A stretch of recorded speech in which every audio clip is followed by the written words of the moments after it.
Amigas e amigos, é sintomático que os três jornalões que ditam a pauta do cartel midiático façam editoriais com o mesmo tom, com o mesmo tema. E o que eles estão cobrando, na verdade, é que o presidente eleito Jair Bolsonaro anuncie logo o que precisa ser feito, fazer na largada, né? Quer dizer, fazer todas as maldades, podemos dizer assim, para o povo, para o país, né? Com o que a Folha chama aqui de capital político. O editorial da Folha, intitulado Brasília como ela é, diz que Bolsonaro não mostra estratégia clara para aproveitar o bônus político do início de mandato. Aí vai falando, né, da formação dos ministérios, como ele vem formando os ministérios, anunciou a extinção do Ministério do Trabalho, né, dizendo aqui que 90 bilhões de reais anuais da estrutura do Ministério do Trabalho serão transferidos para as outras áreas, ou seja, tudo que o Ministério do Trabalho fazia, consequentemente, vai deixar de ser feito, que é basicamente cuidar dessa regulação, né, pelo Estado da relação capital e trabalho. Por que existe a Justiça do Trabalho? Né, exatamente porque nesta relação a parte mais fraca é o trabalho, é a lógica da Revolução de 30, né, do Getúlio Vargas, da criação da estrutura sindical, da legislação sindical, da consolidação das leis trabalhistas. Quem vai fiscalizar tudo isso? Como é que fica essa relação do trabalhador com o patrão, do trabalho com o capital? É lógico que isso aqui é resultado desta correlação de forças que se formou aí, né, no processo golpista, até o golpe de 16 e agora a eleição aí do futuro presidente da República, o Jair Bolsonaro. A parte do trabalho, né, que tinha estrutura exatamente para proteger os trabalhadores, eles desmontaram com uma pancada só, que foi a reforma, entre aspas, trabalhista. Consequentemente, agora eles podem fazer o que eles bem entendem, que é a lógica que eu tenho dito aqui de superexplorar a força de trabalho, né, que é uma relação que retorna, pela lógica deles, retorna ao pré-revolução de 1930, da República Velha, das oligarquias, né, todas contaminadas, né, pela ideologia do escravismo. Essas questões que eu falo aqui sempre da história, é importante a gente pegar o fio da história para a gente entender o que está acontecendo. A extinção do Ministério do Trabalho se insere exatamente aí. É uma atitude, né, simbólica do que significa esse processo de retrocesso que nós estamos vivendo. Aí a Folha vai dizendo que fez isso, fez aquilo, quer dizer, exatamente o contrário do que ele disse, né, que faria. Ou seja, está sucumbindo à lógica, né, do que é um governo de direita. Não é que ele está sucumbindo, ele está sucumbindo à retórica, à prática. Tudo que a gente viu eles dizendo aí que iriam fazer, né, não passa de demagogia. Quer dizer, a essência da coisa é as duas superestruturas. As duas superestruturas que eu tenho falado aqui.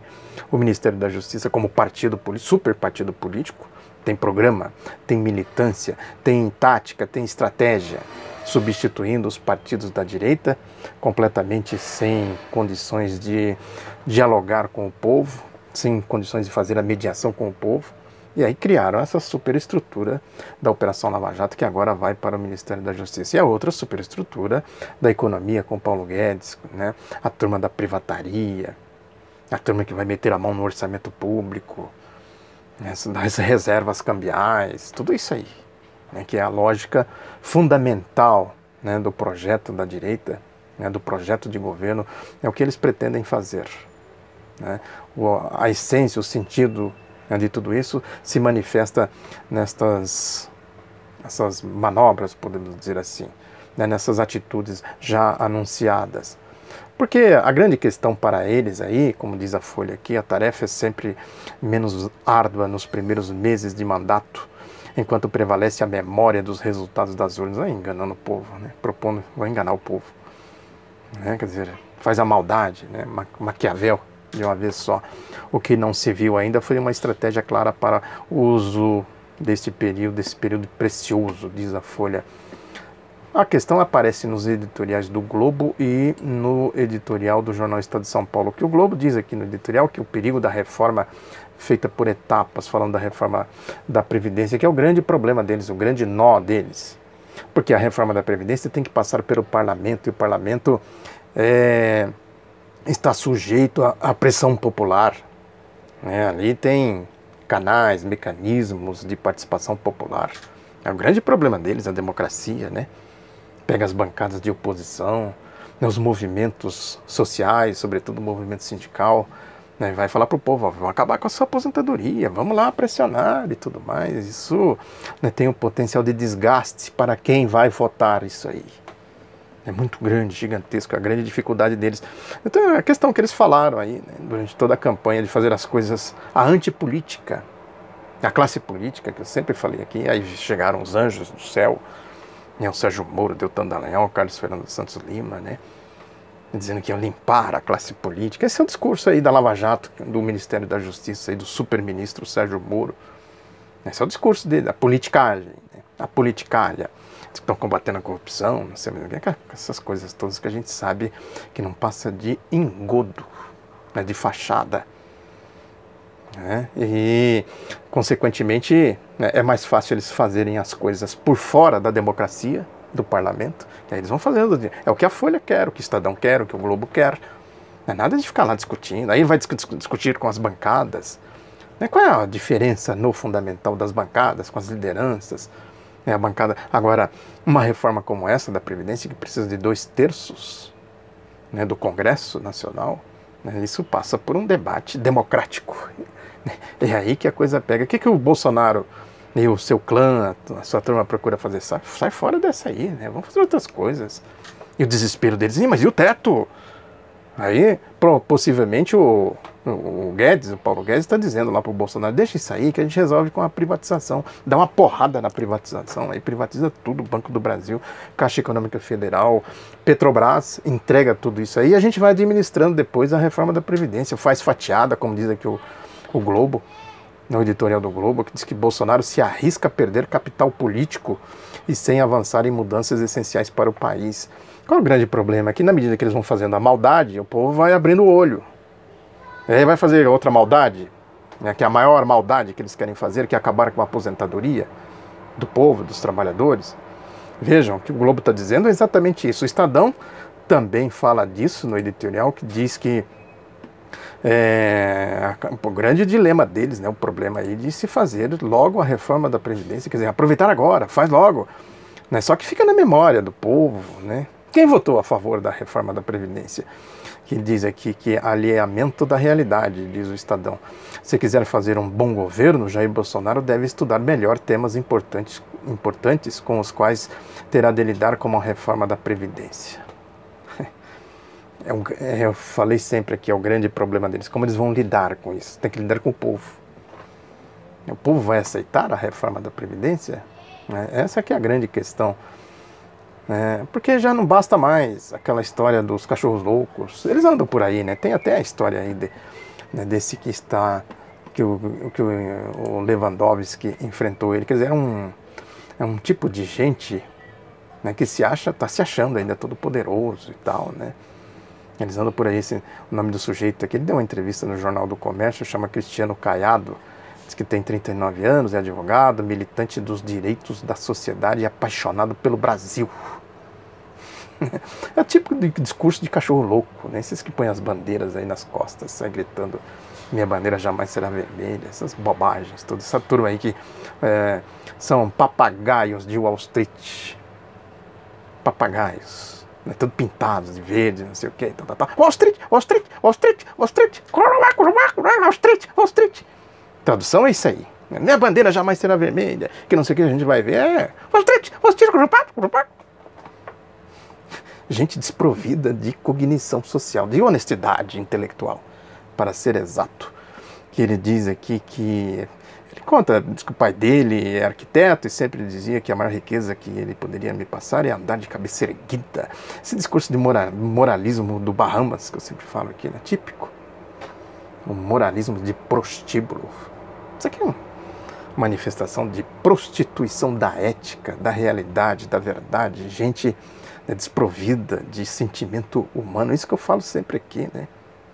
Aquilo, a lógica aí de se governar à margem da Constituição, como faz a Operação Lava Jato, à margem do parlamento, dos poderes da República, da democracia, como quer aí, né, a direita, fazendo um governo sem o Congresso Nacional. à margem dos canais democráticos do povo, sem estrutura sindical, sem sindicatos, sem centrais sindicais, à margem da legislação trabalhista, à margem da Constituição, à margem do Estado Democrático de Direito. É o fascismo. Ou tem outro nome para isso? Essa questão, velha questão, é fascismo, não é fascismo? Que fascismo tinha Estado lá, não sei o quê. Eu sempre falo aqui, é preciso compreender as coisas nos seus devidos tempos. O fascismo de hoje é isso aí. Eles têm outros mecanismos, né? Os mecanismos aí do poderio econômico, do poder econômico, do Wall Street, da grana, da bufunfa. Vão governar com isso aí, né? Os tecnocratas, os engomadinhos aí e tal, né? Apoiados nesse tipo de gente aqui, de cachorros loucos. Agora, a questão é saber até onde vai, né, a força política dessa gente, porque é ridículo. Ele diz aqui a certa altura, esse tal de Cristiano Caiado de Ascioli, que é o nome dele, diz aqui que já fui filiado ao PT. Veja que é um discurso padrão. Toda essa gente aí tem essa... Eu já fui do PT, eu já defendi o Lula. Sim, e por que você traiu o PT, você traiu o Lula? Né? Traiu o Brasil para se apoiar aí nesse tipo de comportamento de fascistas. Eu já fui filiado ao PT, fui fiscal do partido e carreguei a bandeira em época de eleição. Fui a favor de Lula, votei em Dilma e agora escolhi por Bolsonaro. Tudo bem, você escolheu por Bolsonaro, seja feliz com a tua escolha. Tá? Vá procurar sua nova turma. Isso aqui é mentira. Né? A julgar pelo comportamento padrão dos cachorros loucos, né? Isso aqui é mentira. A menos que ele comprove isso. Não tem nenhuma comprovação disso, pelo menos do que eu vi. Prossegue, meu posicionamento é o Brasil. Olha aí, o Curupaco. A tradução do que ele está falando é isso aí. Aí prossegue aqui dizendo que sou a favor do certo e mesmo tendo votado em Lula nas eleições anteriores, assinei uma representação contra ele na Operação Lava Jato, juntamente com um grupo de advogados para que fosse negado o habeas corpus que a defesa pedia. Ou seja, um advogado foi do PT, votou no Lula, votou na Dilma e tal, e assinando uma petição contra a Constituição, contra a democracia, apoiando um projeto de entrega do país nas mãos aí da rapinagem internacional. É típico de cachorros loucos, de Curupaco. O Curupaco aqui. Um novo nome para essa gente aí, os Curupacos. E... né, vai por aí afora. Tem um artigo também muito interessante no Estadão do Antônio Cláudio Mariz de Oliveira, que o título chama assim, Castigando Seremos Castigados. É o título, interessante. É um advogado de renome aí, né, que diz que o Estado punitivo pode levar ao autoritarismo do judiciário e à anomalia social e jurídica. É isso, né, fazer as coisas à margem da institucionalidade democrática do país. De resto é a herança de toda essa gente, dessa direita que vem se manifestando aí, né, a cada passo que eles dão, com as contradições internas deles, né? E a gente tem que sempre acompanhar isso muito de perto, porque a destruição do país está anunciada. A destruição de tudo que o povo construiu no campo do desenvolvimento, da democracia, né, da evolução social, do progresso social, né, da civilidade, da civilização. A força das ideias é o instrumento que nós temos para enfrentar tudo isso. É o conteúdo. Né, do conteúdo a gente acha a forma, né, para a gente fazer, sim, a resistência, como disse a ex-presidenta Dilma Rousseff nesse evento lá na Argentina, que o Estadão, né, reagiu com cólera, com ira, de maneira violenta, um editorial que eu comentei aqui recentemente. É isso. Mais uma vez, eu quero mostrar o meu novo livro aqui, ó, Aurélio Peres, né, Vida, Fé e Luta, que é a minha mais recente biografia, né, dessa série que eu estou estudando, que eu estou trabalhando nela. Muito obrigado pela atenção, divulgue o outro lado da notícia, um abraço, até a próxima.